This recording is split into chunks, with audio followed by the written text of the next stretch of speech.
So if we turn to the next page and to continue to argue on this point, and to also ask the question, not just what do we mean by quality and growth and value, but also how does it compare to what traditional people would look at in terms of growth and value. And we've had questions from some of you around what could happen and around what we think about the growth versus value debate and what happens if value comes back.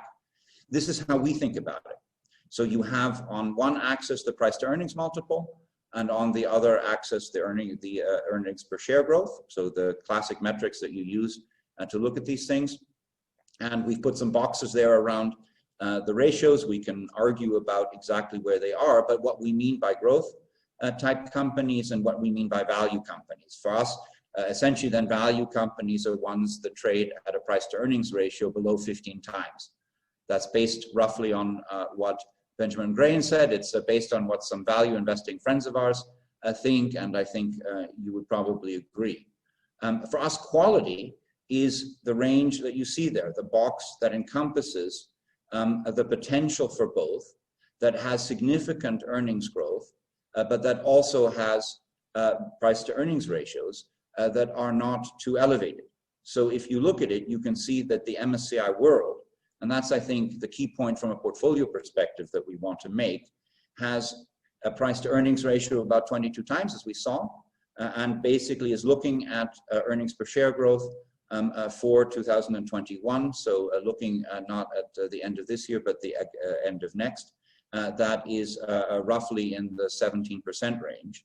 Whereas you look at the stocks that are in our portfolio, then you can see that they have a price to earnings ratio that is somewhat higher, but I hark back to the slide that we just showed you, and that, however, also has very significantly higher earnings growth.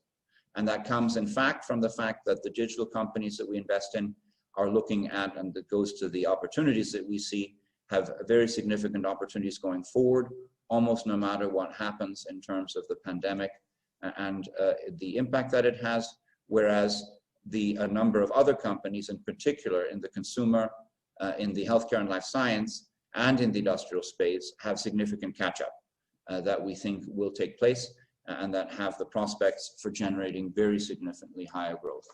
So this is where we see where the portfolio is positioned and why we think that the upshift in terms of the valuations, and in particular in terms of the price to earnings ratios that you would look at, are worth it in terms of the growth that they have over the short term, as you see in this slide, and over the medium to long term, as you saw in the previous slide.